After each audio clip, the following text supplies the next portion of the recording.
correctly with the correct amount. D20 Radio, where gamers roll. www.d20radio.com.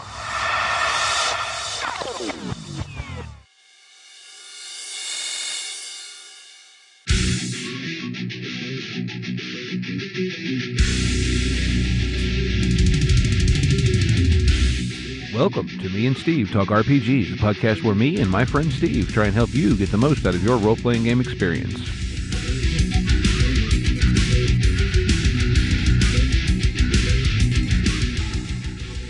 Welcome back to Me and Steve Talk RPGs. I'm here with my host, Steve, and we have a podcast for the week. Take it away, Steve. Who are we talking about? Today, we're going to talk about the Genesis Archives, which are a show here on the D20 Network. And as you can guess from the name, they play Genesis, but they are a bunch of nerds, artists, writers, and musicians that got together to collaboratively create stories through tabletop role-playing. And the campaign they're doing right now, I think it's called The Unseen World, but it's this kind of neat urban fantasy thing set in Vegas. Ooh. And I've listened to a few episodes of it, still working my way through it, but it's quite entertaining. Good story.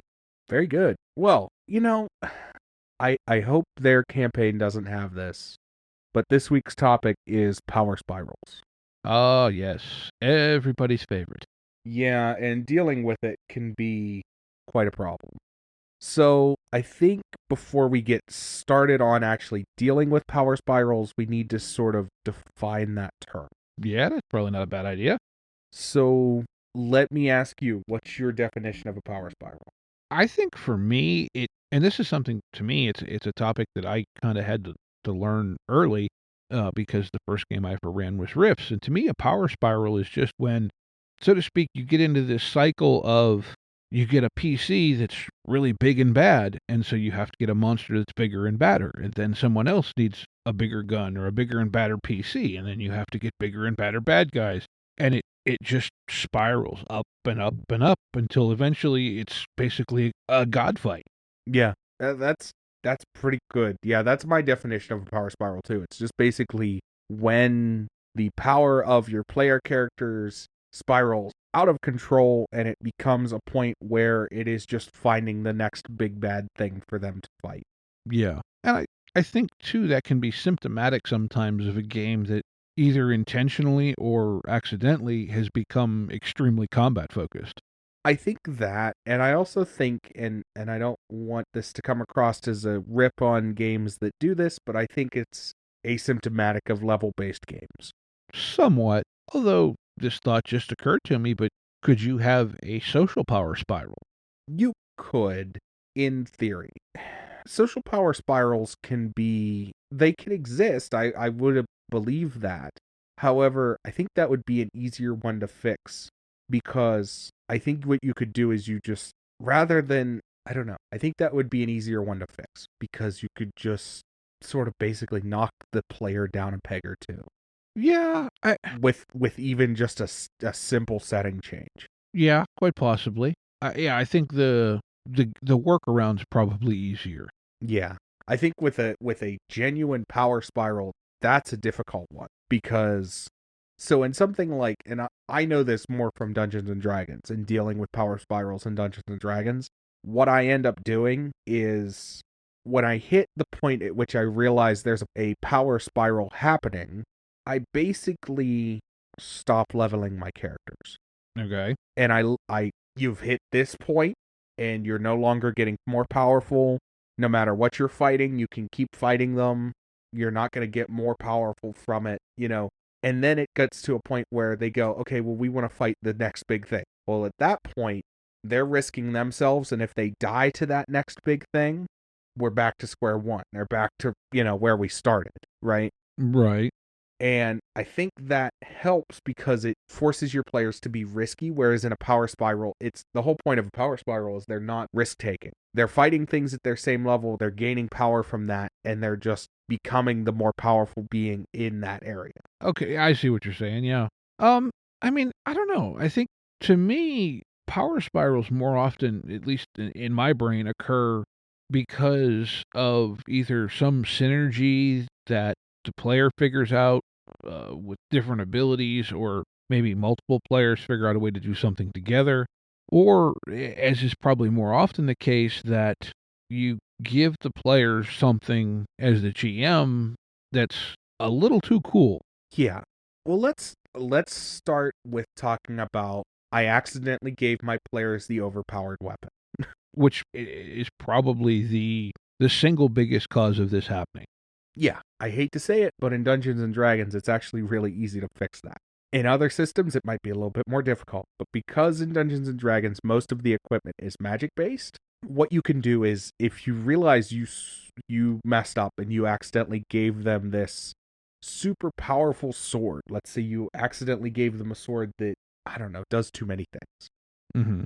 Before you give them that, and this is something I do with almost all of my magical items, I give my players doubt in the magic item that I've handed them. Meaning that I try to instow that as they have this item, maybe the big bad guy is spying on them. Maybe it's causing them to actually be weaker. Maybe it's causing them physical harm in some way. I give every magical item a negative effect. Mm-hmm. Unless it's something super mundane. Well, yeah. Well, you know what, though? And the other thing, if you've got a party, specifically if you have a party that, again, in D&D terms, if they're not readily using, say, an identify spell all the time, they're just relying on arcana checks or whatever, you can have a lot of fun with, say, a very powerful weapon, but that's cursed. And as an example, I mean, the sword that Matt Mercer gave Grog, Yeah. 2/3 of the way through campaign 1, a critical role. That thing had some really nasty side effects. Yeah, it did. And with me, I look at it and go, is it anything that's super mundane? So like, is it a bag of holding? If it's not, if we're starting to get into weapons, how powerful is it? Is it a +1? Okay, a +1 might not have anything bad attached to it or anything that bad attached to it. Might just cause you mild nausea. You know what I mean? Mm-hmm. Is it a +2? Well, that's a pretty powerful weapon. Yeah, especially for 5th edition numbers. Yeah, if it's a +2, that's a pretty powerful weapon. That might actually have some ramifications. Maybe I'll make you roll a con save every time you make an attack with it. I might not have that drawn out completely, but I know it's going to do something to you at some point.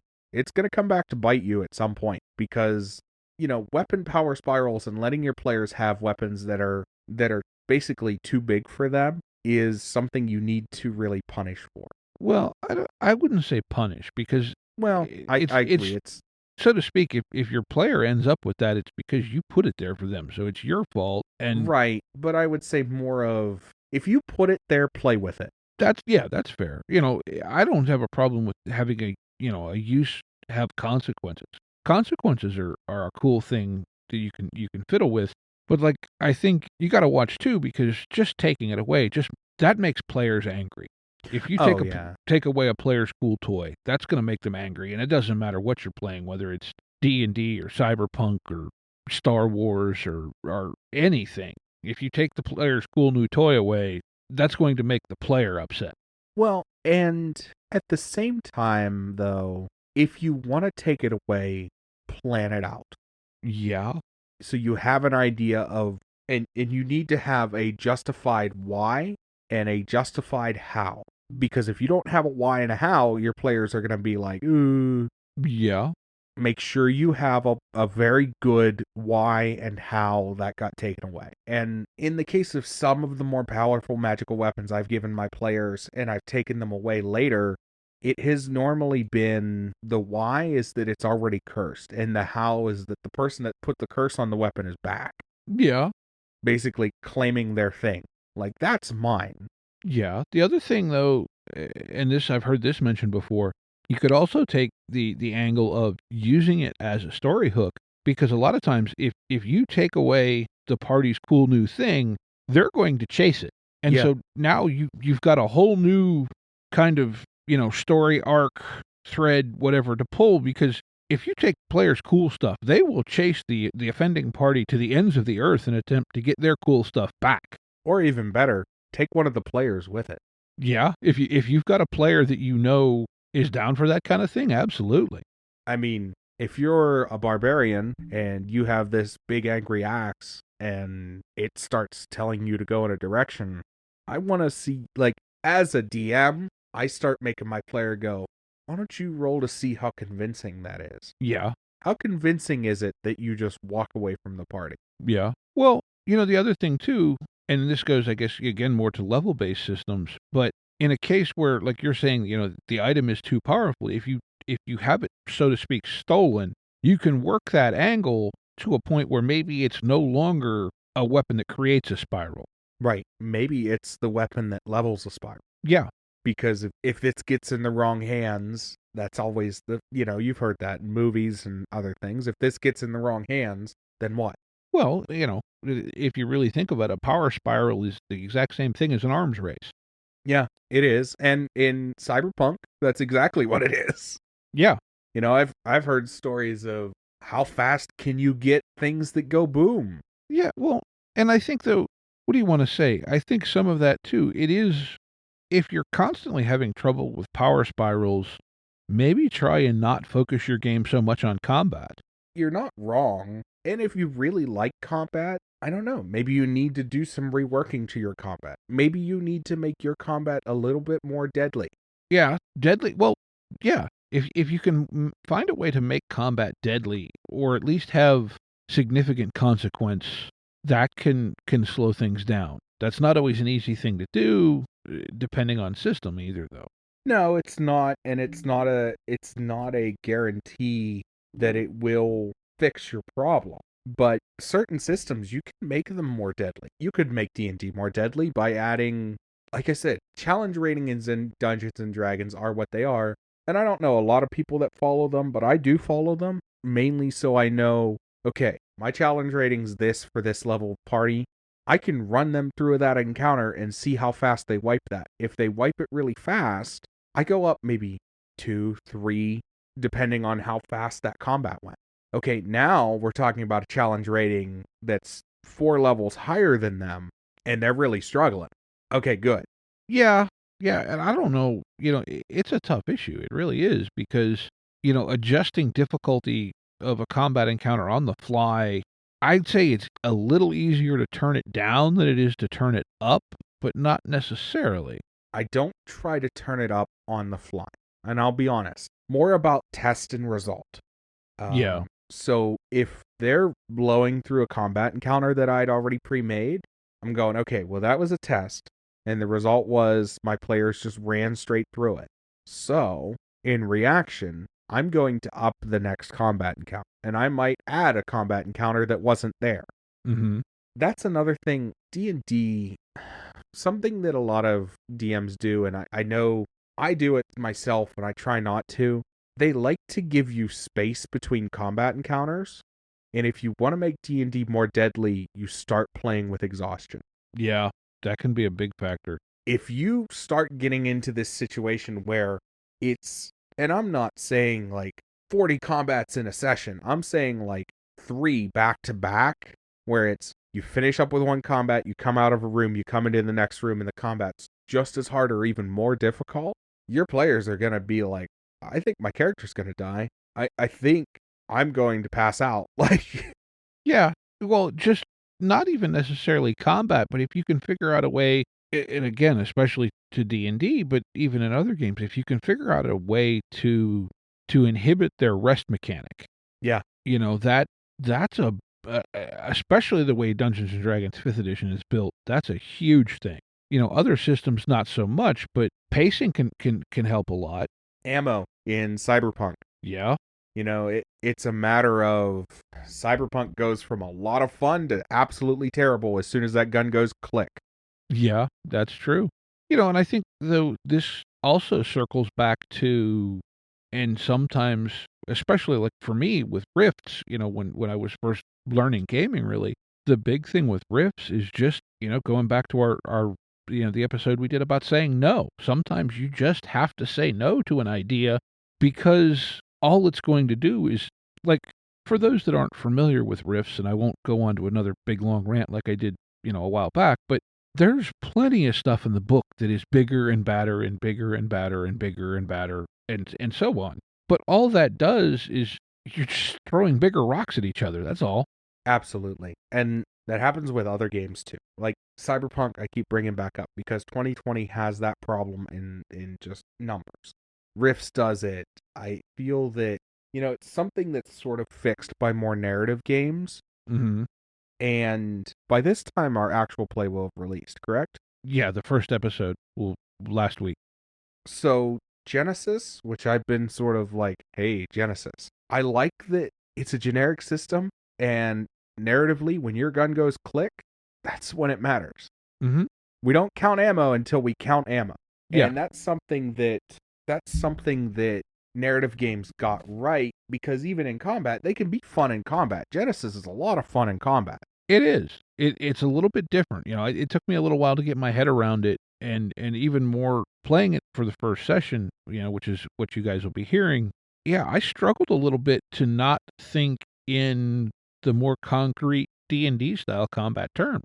Right. And that's something I really, walking away from that actual play we just recorded, that's something that really stuck with me, is how efficiently that worked and how well that worked in combat. And it's something that I want to try and roll into my other games. I've done it in the past where, say we're playing D&D again, just to keep going back to it, because I think it's one of the biggest power spiral problems, and it's the most prevalent game that you'll see it in. If you have a ranger who just keeps shooting arrows, roll some dice and ask them how many arrows they have left. And if they can't give you an absolute number, be like, you have 5. Mm-hmm. Yeah. Now it matters. Mm-hmm. Now it goes from, well, I was a Gatling gun the entire combat, and now I only have 5 arrows. I got to make those count. Yeah.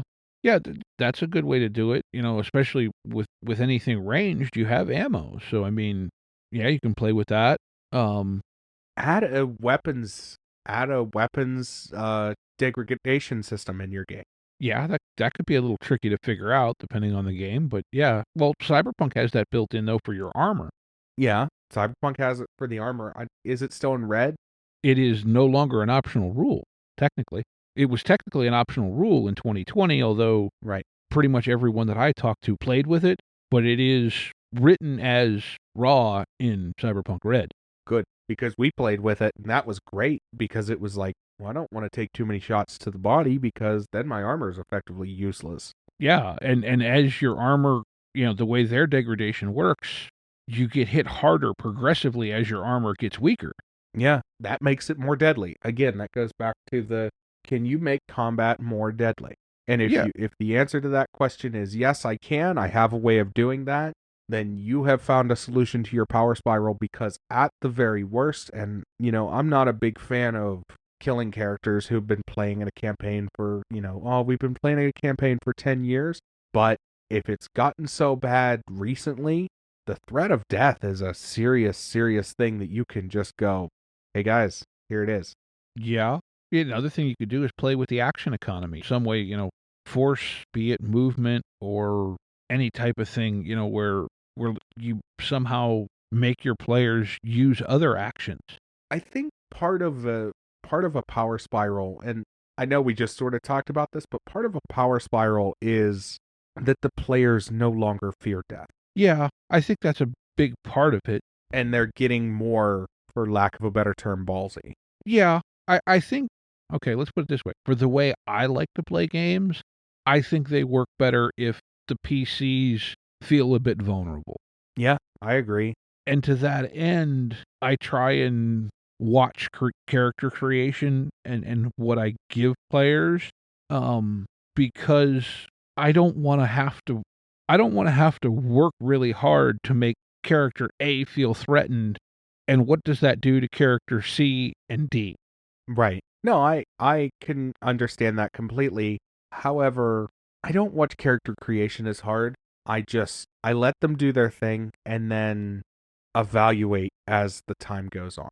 Yeah. Well, and I would say most modern games have been well enough designed and play tested that initial creation isn't going to be horrendously imbalanced, but you do have to watch when you get into third-party supplements that may not go through the testing and that type of thing that official published materials may have.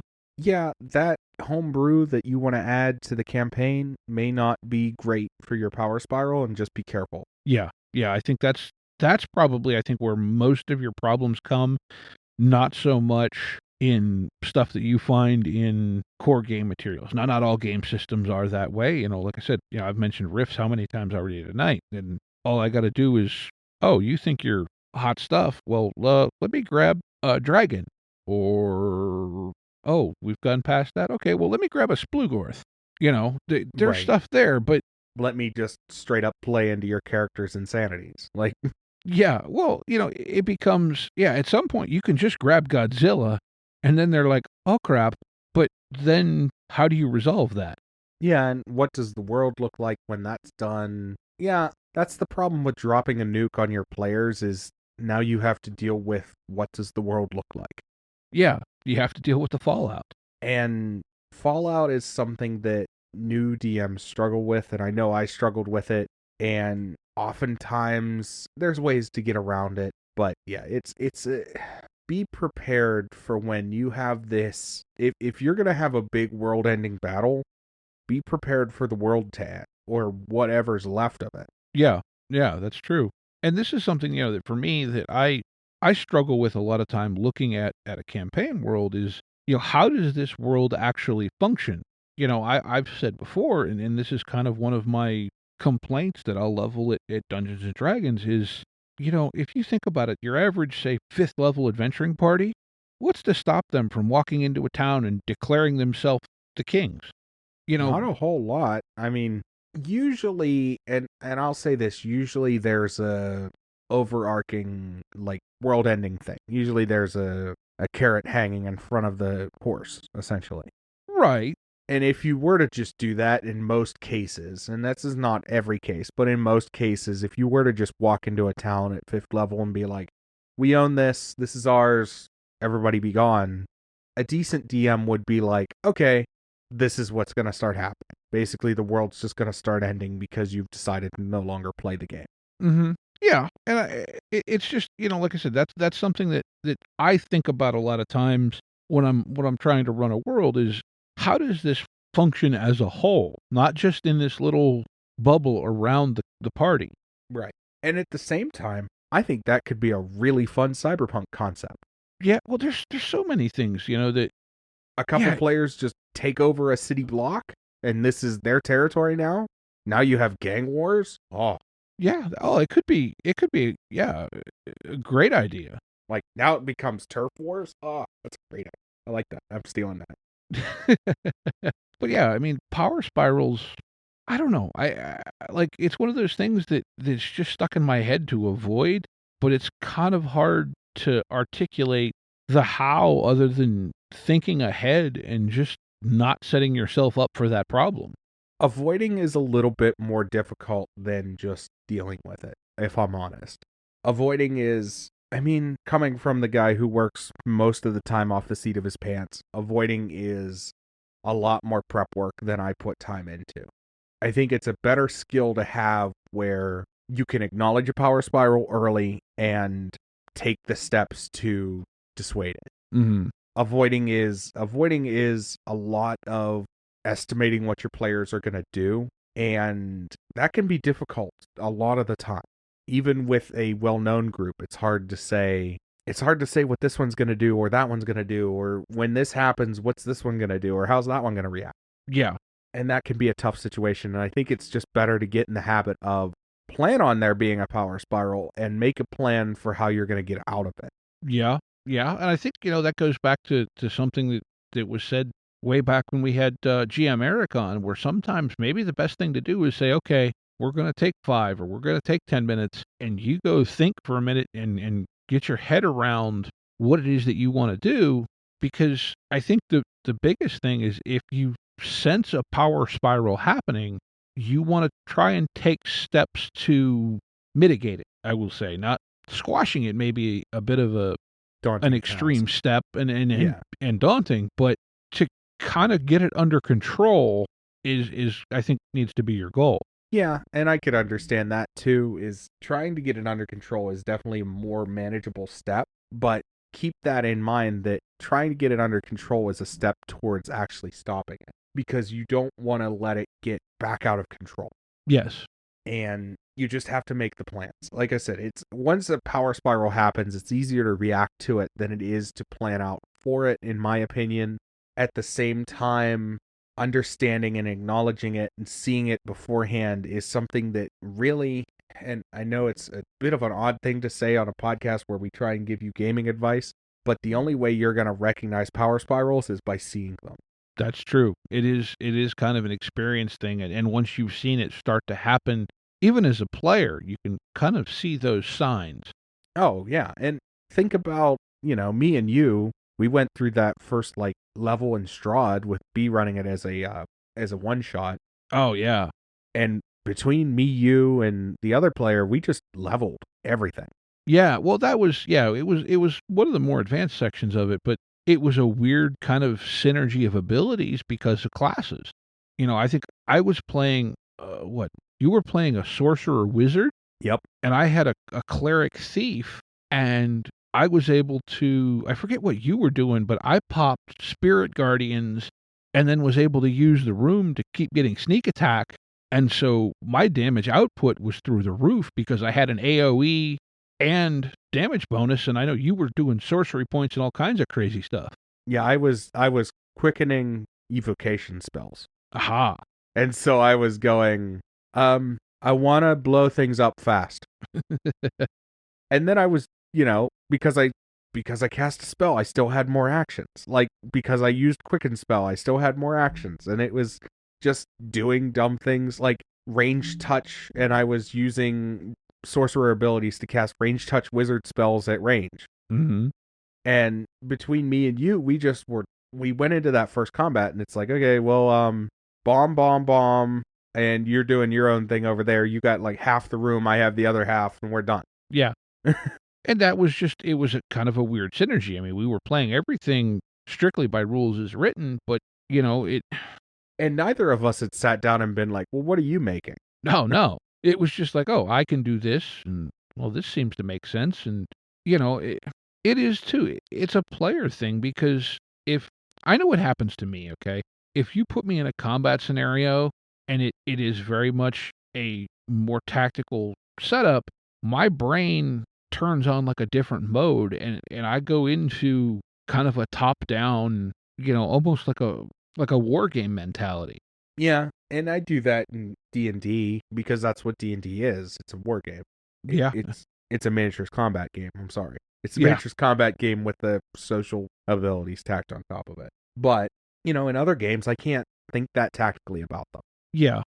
But, well, I think, though, too, this goes to where I've heard some people say this, and I really do think it's truer than a lot of people want to admit. Characters in D&D are fantasy superheroes. They are. Yeah, they are. There's a reason why in most campaigns you don't run into another paladin. You don't bump into, oh, well, there's just another rogue. It's an NPC. Yeah. DMs unconsciously know that for the most part, these characters they're the specialists. They're the ones that are there to do the job. And you're not just going to have, you might have a thieves guild, but you're not going to have another rogue. Yeah, or if you do, they're probably not going to be, unless they're kind of one of your main bad guys, they're not going to be on the same tier as the players. Right. That's something you could probably have a little bit of fun with. Yeah, I think one of the things that, to me, my brain keeps going back to, though, is working on using your pacing to use up resources. Like you were saying, with ammo or spells, or, in Genesis, using up strain. Yeah. RPGs, no matter how much, in many games, I'll say, no matter how much you want to say that it's a storytelling game, there is a tactical and a game side to it, and because of that, there are finite resources, and on some level, it becomes a game of resource management. Yeah, and I think it's important that you need to play with those resources. I don't know how else to put it. As a DM, you got to start using the resources that your players have, because if you don't, you lose sight of what they have access to. Yeah. And if you don't start using their resources, then they're never going to feel scarcity. And scarcity is one of the things that keeps you hooked. Yeah. It makes you feel vulnerable. Yeah. And, it's just the fact of is that, like, making things more scarce makes you feel more vulnerable. It also makes you hold on to them a little bit more. So if I realize I'm running out of arrows and, I go to town and I refill on arrows, I'm going to be a little bit more conservative about how many arrows I'm shooting next time. Yeah. I'm going to be more cautious about, ooh, my weapon is starting to degrade. I'm going to be a little bit more cautious about using that particular weapon. Mm-hmm. And there are creatures in D&D, and I'll just say this, there are creatures in D&D that are specifically built to help with the power spiral. Grey Ooze, which is one of the big ones. Rust monsters. Right, rust monsters. Those are things, that are meant to help with, I have a player, they're overpowered, they're using this magical stuff, and it's just really killing me. All right, fine. Here's a rust monster. Now their armor's junk. Now their weapons are starting to degrade. You know what I mean? Yeah, no, exactly. Yeah. And I think, though, us having this conversation and my brain going as it does, I think maybe the single biggest point I could make is to trying to avoid/limit power spirals is to find ways to make your PCs feel vulnerable without it being direct combat threats. Right. Oh, yeah. Making your PCs feel scared in anything that's not a combat encounter is well, hilarious, but also awesome. Yeah, and I think, a lot of times if you can, like you said, if you can make them feel threatened in a non-combat scenario, you're gonna get good role play out of it, and they're actually going to have fun with it, even if you told them that's what you were going to do, they'd be like, "Eh." But like I said, Well, if you do it, you get good role play out of it, and you also bring people sort of out of their shell. And that's one of the things that a power spiral can do is your more introverted players can go right back inside their shell because they're playing that fighter that's just overpowered. They don't need to role play them anymore. You know what I mean? I hit things really hard, and that's what I do. or if they're not the player that has the thing causing the spiral, they kind of just fade into the background because they don't feel like they're a significant contributor. Making all of your players feel like the main character of the story brings the table back together. Yes. You can switch focus between players and have, a session or so of, like, I want to go to Critical Role real quick and talk about every character has had sort of their own little story arc. Mm-hmm. But even during their own little story arc, it's still been prevalent that all of the characters are there. Yes. There's no one character that is the main character of Critical Role. And we'll go to maybe session one or campaign one. Grog's a great character, but he's not the main character of Critical Role season 1. No. And what's happening with Vex and Vex and Vox is not the main characters. You know what I mean? Like, Yeah. they have their own things, but they're not the main characters. Yeah. Vax maybe a little bit, but like it's a 1-1A thing, just because of how much the Raven Queen tied in, but that really came out of, the failed save in that crypt. Right. Like I said, that's just a story arc. Yeah. In, the romance between Percy and Vex. Vex. Yeah. My brain was not Vax, and I'm like, but it's the other one. That's not a main character storyline, but that's a main character storyline. And campaign 2 does this with the story of Veth and with the story of Caduceus and Mollymock and Jester, and they all have their own story arcs. Yeah, they do. And then that's something that they've done really well, and I'm sure to a point that's been planned, but that is something you can plan in your home games, is to have a little arc that focuses on this player or that player and work your way around the table. Coordinate it with your players. If you know you have a player that's a little bit more in their shell, and you go to them and say, hey, how would you feel if I gave your character sort of their own little adventure arc? Yeah. And they go, yeah, I wrote this whole backstory. I'd like that. That'd be nice. Yeah. Okay, cool. Here you go. We'll get there eventually. Maybe we won't go there right away, but we'll get there eventually. Yeah. And you know what, though? There are players, too, who may not really be all that comfortable with that. I mean, I Right. did hear some commentary from, again, to talk about Critical Role for a second, to Travis when they had the fairly large arc earlier in campaign 2 that was largely focused around his character. He did say that he was a little bit slightly uncomfortable being that much in the spotlight, and this is a person who is a professional entertainer. Right. I mean, he's also new to Dungeons and Dragons, Yes. but it's one of those things where we've talked about a session 0, and I'll sort of talk about a session 0.5, where maybe before the session, everybody's sitting at the table and you're sort of talking amongst yourselves. Talk to your players. Talk to your players before the game. Talk to your players after the game. After session 0, you don't have to stop conversation of what do you want to do in this? Like, start getting an idea of what your players want to do. Yeah. Even during the campaign, ask your players straight out right. If you give them a puzzle at the end of a session, ask them straight up, all right, what's your plan? So you can make plans around that. Yeah. It's also, I think it's entertaining. I would have never guessed that you guys would have tried to do a smash and grab at the museum. Mm-hmm. But you did. And I was entertained and pleased. And I asked what the plan was. And you guys were like, yeah, this is the plan. I'm like, okay. All right, cool. Well, We'll see how that goes. yeah. Like, I mean, the running joke in the gaming community is that no plot line ever survives first contact with the players. Well, that's true, but it's because stuff happens and you're both, the players are reacting to the GM and the other players, and everyone's reacting to everyone, and so you just, there's too many variables to predict things. It's like Ian Malcolm's chaos theory. Yeah. Again, you don't really need to predict things sometimes. Sometimes you just need to ask your players what they're thinking. Yeah. Well, it's like I've said it. My GMing philosophy has kind of evolved to where I have bullet points and I try to be ready to put them in a different gun if need be. Yeah. I think one of the things that DMs and GMs like to lose the forest through the trees, and they like to get out of role play. You plan too much ahead and you don't role play as much now.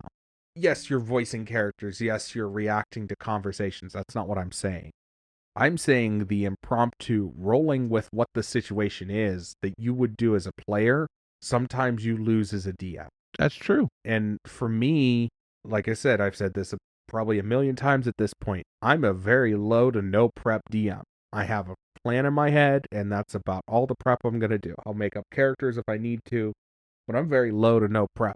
And me saying something, reacting to how my players react to what I just said, is a big part of how I enjoy and want to play role-playing games. Mm-hmm. And that can really help limit power spirals as well, because if you don't know what's going to come out next, they don't know what's going to come out next. And you can't have a power spiral if it's this big shrouded in mystery. Yeah, that's fair. But I think that's a whole nother topic. Oh, well, Being a DM and still role playing, but yeah, and I think that's where you have to read the table a bit and understand, or not, maybe not understand, but have a feel for what your table wants. right. And you know what this table wants? What does this table want, Steve? This table wants to get into Game of the Week. Game of the week. Game of the week. Game of the week. All right, I'm going. Okay. I don't know if I've talked about it, and I really don't care if I've talked about it or not. My game of the week is Tales from the Loop. You got bit. Yeah, I got bit. I got bit pretty hard. I got bit by Genesis. I got bit by the Evil Hat Games Dresden Files. I got bit by Twilight 2000. So I learned, and we learned collectively, that there's a really awesome, and I'm gonna shout them out. There's a really awesome game store in the Pittsburgh area that sells a ton, and I mean it is almost the perfect role playing game store. It is Game Masters over in, what is that, North Hills in Pittsburgh? Yeah, up near Ross Park Mall. Up near Ross Park Mall. Great owner, one of the coolest guys to go talk to, and has just a phenomenal shop. I love that place so much. And it's about an hour drive for me at this point, but honestly, if we ever get back to anything normal, there will be me and Steve meetups at that store. I promise. Yeah, it is. I mean, we went up there a couple weeks ago and, obviously did we were standing around the store reasonably distanced as good people should. But I mean, we ended up talking with the owner for at least an hour and a half just about this game, that game, half a dozen, all kinds of stuff. And the only reason we left when we did was because we had to get back for a game session. Yeah, and we could have easily stood there for another hour. Oh, yeah. And what ended up happening was I looked at all the stuff that was there, and it was like, I want this, I don't want that, and I want this. And I didn't know that there is a Savage Worlds Flash Gordon. I didn't know that existed. I want it now. Anyways, I ended up picking up the RPG for Tales from the Loop, which it was an Emmy Award winner in 2017, and it rightfully deserves that sticker on its cover. My goodness, is that an awesome, awesome book. That's cool. I've heard about it a lot. I've only ever heard it played once, but yeah, I know it. I've heard a lot of people rave about it. The Verge says that it's channel Stranger Things and E.T. I can understand that. I could get where they get the Stranger Things vibes, but that game you play a kid, which kids can't die in that universe, but they can be beaten up, they could be abducted, like there's bad things that could happen to them even though they can't die, but it's a really cool game. The art's so awesome. It's the 1980s that never was. Like, it's just this really, like, I can't wait to get it on a table. Like, I just can't. Yeah. And it's a tight 200-page book. It is the right amount of, it's 192 pages. I'm sorry. It's the right amount of fluff with the right amount of game. Like, everything is just perfect. Cool. And yeah, that's going to be, I can guarantee that you'll be hearing some Tales from the Loop being played. And if you're not hearing it, you're in my campaign. And what do you got, Steve? Well, I was browsing around drive-thru today and stumbled across something that, well, you and I have had enough conversations. Just sent you the link. I found Justice Velocity. What is the velocity of justice? Many say it's difficult to quantify, that it even evades common metrics of measurement or full understanding by the rule of law. One thing's for sure, however. You should be able to gauge it as it comes hurtling towards you. Hands grip steering wheels as rubber grips concrete. Seedy underbellies trade bullets with the law and set moral shades of gray ablaze. Napalm and nitrous are as indispensable as your ability to hack or maneuver cold machinery. So let me tell you what comes to my mind, because I just watched this movie the other day. This is the system that I run a Fast and the Furious game in. Well, exactly. And then, like a couple lines down from the little bit I just read, it says, inspired by action movies like Fast and the Furious, Rush Hour, or... Why do I keep doing that? Or Bad Boys. I keep doing that. Consistently do that. I've done it twice now. Yep. I literally just found this, but it says it uses a 2d6 rule system. Mm-hmm. So I'm guessing it's pretty simple. It's a small book, only 77 pages, so it can't be, I wouldn't think, too complex. But yeah, it's PDF is $10. They do have a pay what you want quick start. Mm-hmm. But even like, it is also available print on demand through drive-thru. Softcover with the PDF is $20. Hardcover is $30. So, I mean, but like I said, it just looks like I've been wanting something that does that type of action well, and I'm going to have to at least read the quick start, because... Yeah, I'm down for this, man. You get this on a table, I got a spot. Like, I will take off work if I have to. I will be sick that day. I don't care. I am down for this. Oh, yeah, but it looks fun.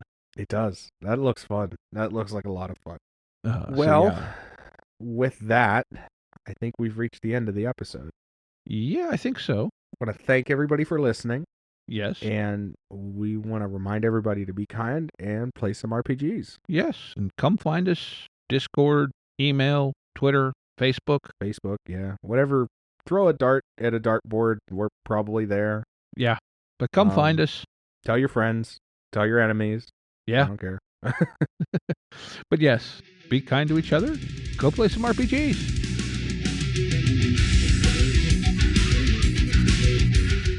Intro and outro music by the band 12 Noon. You can email us at meandsteverpg@gmail.com. You can also find us at facebook.com/meandsteverpg. Thank you, and be kind to each other.